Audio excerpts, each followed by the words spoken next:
오늘은 마태복음 2장 말씀입니다. 마태복음 2장 1절부터 12절까지입니다. 마태복음 2장 1절부터 12절까지 한 절씩 교독하겠습니다. 신약성경 1페이지 12절까지 한 절씩 교독합니다. 헤롯 왕 때 예수께서 유대 베들레헴에서 나시매 동방으로부터 박사들이 예루살렘에 이르러 말하되 유대인의 왕으로 나시니가 어디 계시냐? 우리가 동방에서 그의 별을 보고 그에게 경배하러 왔노라 하니 헤롯 왕과 온 예루살렘이 듣고 소동한지라. 아니 모든 때를 그리스도가 어디서 나겠느냐 물어. 이르되 유대 베들레헴이오니 이는 선지자로 이렇게 기록된 바 너는 유대 고을 중에서 가장 작지 아니하도다. 여기서 한 다스리는 자가 나와서 내 백성 이스라엘의 목자가 되리라 하였습니다. 이에 헤롯이 가만히 박사들을 불러 별이 나타난 때를 자세히 묻고 보내며 이르되 가서 아기에 대하여 자세히 알아보고 찾지 못하고 박사들이 왕의 말을 듣고 갈새 동방에서 보던 그 별이 문득 앞서 인도하여 가다가 아기 있는 곳 위에 머물러 서 있는지라. 별을 보고 매우 크게 기뻐하고 기뻐하다. 집에 들어가 아기와 그의 어머니 마리아가 함께 있는 것을 보고 엎드려 아기께 경배하고 보배합을 열어 황금과 유향과 모략을 예물로 드리니라. 그들은 꿈에 헤롯에게로 돌아가지 말라 지시하심을 받아 다른 길로 고국에 돌아가니라. 아멘. 할렐루야. 하나님의 은혜와 사랑이 늘 여러분의 삶 속에 깊이 또 여러분의 앞서 그 사랑과 은혜가 여러분의 삶의 길을 인도하시기를 예수님의 이름으로 축복합니다. 아멘. 오늘 말씀 세 가지로 정리해서 묵상하겠습니다. 첫 번째, 예수님을 어떻게 대우하는지를 생각해 보아야 합니다. 여러분, 내가 예수님을 어떻게 대우하고 또 예수님을 어떻게 반응하고 사는지를 생각해 볼 수 있어야 합니다. 이런 말이 있습니다. 신앙은 예수 그리스도에 대한 반응이다. 이런 말이 있습니다. 신앙의 초점, 신앙의 어떤 관계, 여러분 바른 신앙의 어떤 핵심은 예수님에 대한 태도, 예수님을 어떻게 받아들이고 또 예수님에 대해서 어떻게 대우하는지, 여기에 신앙의 관건이 달려있다, 이런 이야기겠죠. 오늘 본문에 보면 예수님 탄생 소식에 대한 세 가지 반응이 있습니다. 제각각의 반응인데 크게 세 가지입니다. 오늘 본문에 그게 딱 적혀 있고 드러나고 있어요. 첫 번째는 동방박사들입니다. 동방박사들은 예수님에 대한 정확한 정보가 없었어요. 그저 떠도는 어떤 천문학적 지식으로 지식만 가지고 별만 보고 이게 별 하나만 믿고 이게 이제 메시아 탄생일 것이다 이렇게 추정해서 저 먼 곳 동방에서 멀고 먼 그것도 사막길을 낙타를 의지해서 어찌 보면 이제 구도자의 심정으로 이게 내가 참된 진리를 내가 한번 만나봐야 되겠다. 메시아 탄생에 대한 어떤 정보가 있으니 이게 진짜인지 가짜인지 한번, 진짜라면 우리가 정성껏 예물을 준비해가지고 한번 가보자. 그 열정으로 별 하나만 보고 저 먼 데서 이렇게 온 겁니다. 그러고는 결국 별이 딱 머물러 섰는데 그 큰 별이 머물러 서니까 찾아 들어가서 완전히 막 오늘 본문에 보면 가장 크게 기뻐한 거예요. 크게 기뻐했다고 그래요. 엄청나게 기뻐했는 것 같아요. 기뻐하고는 그들이 준비한 값비싼 보물 그리고 예물을 드리고 마지막으로 이게 경배했습니다. 엎드려 경배. 아기한테 경배했어요. 아기든 어른이든 아마 그 경배할 태세를 가지고 지금 왔으니까 경배를 했겠지요.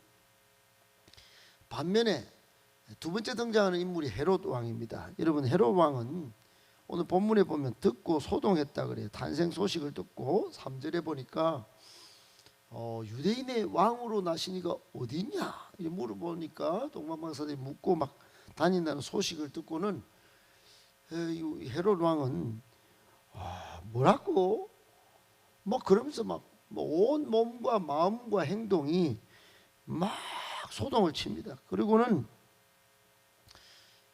오늘 본문에 안 나오지만 그 다음에 16절에 보면 이 소식을 듣고 난 시각을 기점으로 2살 아래 아이들은 전부 예수와 관련이 있다. 요 놈들을 다 죽여야 된다. 그래갖고 2살 아래의 사내 아이를 다 죽입니다. 아주 끔찍한 왕이에요. 무자비하게 여러분 다 죽입니다. 그리고 세 번째는 대제사장과 서기관들입니다. 이 사람들은 정보를 알았어요. 5절에 보면 예수님의 탄생 장소를 이 헤로드 왕에게 알려준 사람들이 바로 이 사람들입니다. 이 사람들은 성경을 쭉 읽다가 미가서 5장 2절에 유대 베들레헴에서 메시아가 탄생할 장소도 알고 이 사실을 이미 알고 있는 사람이 알고 있으면 뭐합니까? 여러분 교회 오래 다니면서 기독교 지식 많이 알면 뭐합니까? 설교 많이 들으면 뭐합니까? 여러분 예수님에 대해서 어떤 반응이냐? 이 대제사장과 서기관들은 헤롯 대왕과 같이 소동했다 그래요. 소동했다. 이 사람들도 소동합니다. 3절에 보니까 이 사람들도 소동했어요. 예수님을 탐구하는 것은 없고 깊이 그냥 한번 들은 거 가지고 알고 있는 정보만 가지고 살다가 너한테 알려주긴 하는데 경배하지는 않았어요. 오늘날 우리는 어떨까요? 여러분, 오늘날 우리 신앙의 문제는 자기 자신밖에 모른다는 것입니다. 헤롯 대왕과 같은 꼴이든지 어쩌면 헤롯 대왕처럼 이기적 욕심에 사무쳐서 정말 예수님을 내 발바닥에 문질러서라도 나는 복을 받겠다. 예수님 땡겨가지고 내만 좀 되면은 예수 믿을만 한가 아이가 그러고 사는지도 모릅니다. 어쩌다가 그러다가 안 되면은 그토록 새벽기도 잘 나오고 그토록 예배 잘 나오고 그토록 봉사 잘하는 분이 한순간에 싹 뒤집어져서 적대시하는 경우도 있습니다. 헤롯 대왕 같은 그런 꼴이겠죠. 여러분, 예수님은 분명히 다시 오실 것입니다. 그 다시 오실 예수님, 여러분 어떻게 대응하는지 반응하는지 신앙의 마지막 종착지에 그게 드러날 것입니다. 동방박사들처럼 준비해야 됩니다. 적극적으로 그분을 탐구하고 어떻게 오실지 요한계시록까지 철저히 읽고 다시 오실 예수님 맞이할 예복 입고 준비해야 합니다. 깨어 준비해야 합니다. 언제 오실지 모릅니다. 최고의 예물이 뭐가 있겠습니까? 신앙이겠죠. 신앙. 여러분 그 최고의 예물을 위하여 이렇게 새벽도 주일도 일찍 봉사도 여러분 내 중심으로가 아니라 정말 교회 중심으로 하나님 나라 중심으로 그렇게 신앙을 탄탄히 준비해야 되는 것입니다. 여러분 그런 준비가 쉽지 않기 때문에 오늘 대제사장 같은 서기관 같은 헤롯 대왕 같은 사람들이 막 앞으로 생길 것입니다. 반면에 동방박사들 같은 사람들 소수에 그칠지도 모르겠습니다. 예수님께서 마지막 때에 믿는 자를 보겠느냐 하신 말씀에 비추어 보면 그럴 것 같습니다. 그럴 것 같지 않습니까 여러분? 예수님을 지금 어떻게 행동하는지 어떻게 대응하는지 딱 보면 다시 오실 예수님 어떻게 맞이할지가 딱 드러나는 것입니다. 지금 예수님을 우습게 또는 가볍게 이렇게 대응하는 사람, 예, 다시 오셔 예수님, 호호호, 야 구름 타고 오신다고, 야 뭐 손오공이라 하더나, 뭐 이러고 막 있다가 잠자다가 예, 부끄럽게 맞이할지 모릅니다.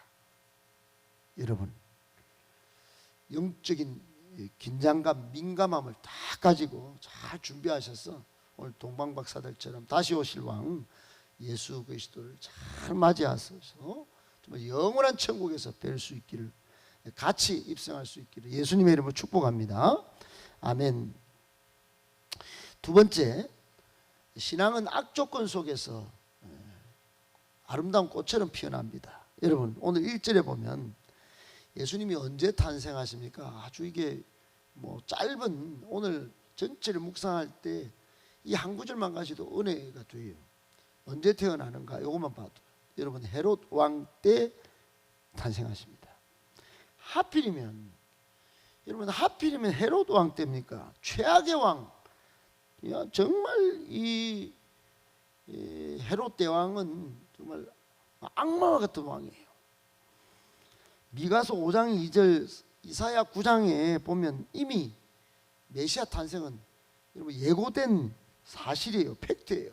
그런데 헤롯 왕은 정말로 역사적으로도 대왕, 더 그레이트 킹이라고 알려져 있지만 성격이 막 정말 음흉하고 포악한 사람으로 소문난 인물이에요. 소문난 인물. 조금 전에도 말씀드렸지만 16절에 보면 2살 아래로 아이들, 남자아이를, 여러분 이게 무슨 이집트 파라오가 왕이 그랬다, 뭐 아수르 왕이 그랬다, 바벨론 왕이 그랬다 해도 무시무시한 왕인데 여러분 2살 아래로 어떻게 다 죽입니까? 같은 뭐 동족을 통치하는 왕이 말이죠. 동방박사들에게 쏘은 줄 알고 막 2살 아래 유아들을 무자비하게 학살한 히틀러도 뭐 마왕 중에 마왕이라고 알려져 있지만 헤롯 대왕이 그 시대 상황에서는 엄청 최악의 왕입니다.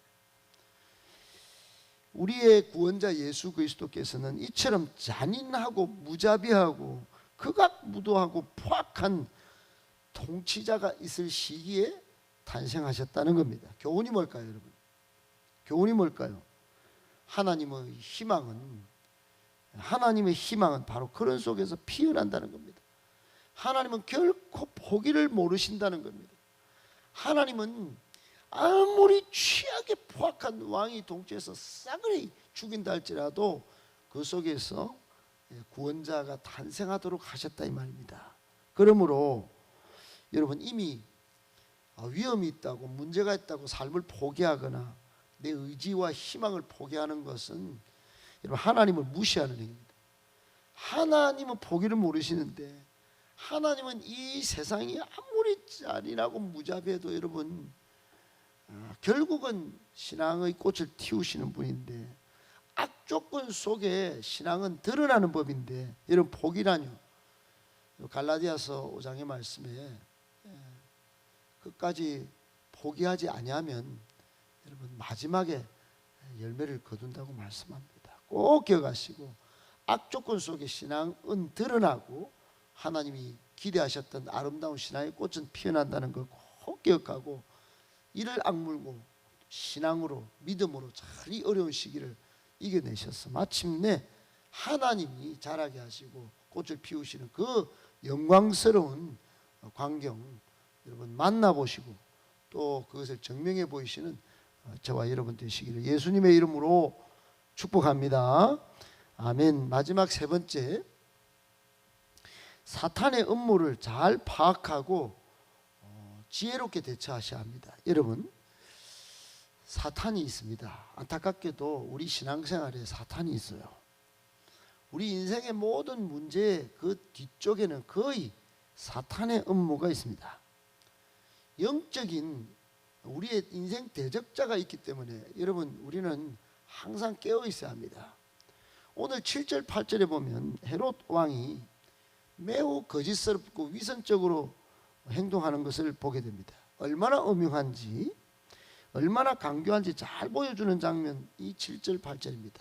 동방박사들이 별 하나 보고 막 유대인의 왕이 났다 하는데 왕 앞에서 헤롯 대왕 자기가 왕인 줄 알았는데 진짜 왕이 났다 하는데 이런 소식을 들으니까 막 동방박사들 가만히 부릅니다. 가만히 불렀다는 이 표현이 매우 엄중한 걸 보여주는 거예요. 메시아의 탄생 정보를 파악하려고 가만히 부른 거예요. 드러내놓고 온 동네방네 메시아가 났다 하더라, 나는 가짜 왕이다, 나는 진짜 왕이 아니다, 이러면 자기 권자가 막 흔들리니까 가만히 부른 거예요. 매우 엄명스럽죠. 8절에 보면 이제 거짓말까지 합니다. 자기도 찾으면 내한테 알려줘 알겠지, 그러면 내가 메시아인 줄 알고 나도 경배할 수 있도록 알겠지. 경배는 웬 말입니까? 16절에 보면 다 죽이는데요. 경배? 아마 표적 살인을 했을 것입니다. 아주 나쁜 놈입니다.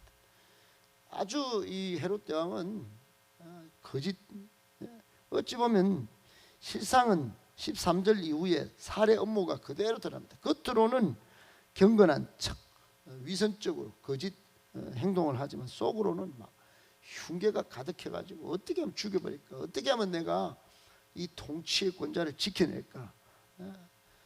여러분, 헤롯의 처신은 사탄의 모습과 똑같습니다. 사탄이 요한복음 8장 44절에 거짓의 아비로, 또 요한복음 10장 10절에 보면 죽이고 멸망시키려는 것뿐이다 그랬어요. 하는 행동이 다 그랬습니다. 교훈이 뭘까요? 여러분, 오늘 우리에게 주는 교훈이 뭘까요? 오늘 본문에서 여러분 헤롯 대왕이 하는 행동에서 우리는 하나님이 기대하시는 걸 보셔야 됩니다. 하나님은 믿음으로 진리를, 구원자를 찾고 구하는 사람에게 은혜를 베푸십니다. 마치 동방박사들처럼. 헤롯 대왕 앞에 선 동방박사들 보십시오. 가만히 부르고 그렇게 야 찾으면 말해라, 알았지? 그런데 동방박사들 말 안 합니다. 여러분, 하나님을 찾고 진리를 봤기 때문에 그 지시를 따라 다시 돌아가 버립니다. 헤롯 대왕이 안 알려주는 거예요. 여러분, 악한 계교를 가진 사람하고 어울리는 걸 포기하셔야 됩니다. 그 안에 사탄이 작동합니다. 사탄의 업무가 여러분 그렇게 교회와 성도를 다 무너뜨리는 겁니다. 동방박사들처럼 하나님의 지시가 있다면, 하나님의 기준이 딱 있다면 그 기준대로 그냥 탁 따라가는 겁니다. 그러나 여러분, 악인의 관계는 엄용하고, 그런데 결국은 어떻게 됩니까? 반드시 실패하는 거예요. 여러분, 오늘 헤롯 대왕은 결국은 하나님의 역사로 말미암아서 그 꿈의 지시를 따라 동방박사를 가버리는 바람에 찾아내지를 못합니다. 두 살 아래 다 죽이는데 좀 있으면 보지만은 여러분, 요셉이란 이 예수님의 아버지가 다 데리고 이집트로 피신했다가 헤롯 대왕 죽을 때 다시 다 갈릴리 나사렛으로 와서 예수님이 성장하도록 돕습니다. 여러분, 이렇게 해야 되는 겁니다. 하나님의 음성이 말씀으로 또 기도하는 가운데 분명히 주어지고 있습니다. 우리 교회는 뭐 너무, 여러분, 제가 오고 나서 한 8년 9년 동안 한 번도 새벽기도 말씀 따라서만 살아도 여기 여러분 우리 교회 잘못될 분이 한 번도 없어요. 어떤 장로님에게는, 또 어떤 권사님에게, 또 저는 저에게 막 직접적으로 말씀하신 말씀이 구체적으로, 제가 이 기록을 여기 이게 다 제가 다 기록에 남겨놓고 있습니다. 새벽기도 하면 주신 말씀을 여기 다 적어놓고 있습니다. 여러분, 너무너무 생생한 말씀이 많았어요. 영적으로 승리하는 비법, 실패하지 않을 아주 엄청난 신비의 사실들이 막 있습니다. 오늘 이 시기에도 사탄은 음모로 우리 교회와 우리 성도들을 막 공격하고 있습니다. 이 시대 기독교를 괴멸시키려고 작당하고 있습니다. 잘 파악해야 합니다. 잘 파악해야 합니다. 그리고 지혜롭게 대처해야 합니다. 꼭 기억하시고, 여러분, 사탄의 음모에 넘어가지 않고 믿음으로 승리하셔서 하나님의 기쁨이 되고 교회를 사수해낼 수 있기를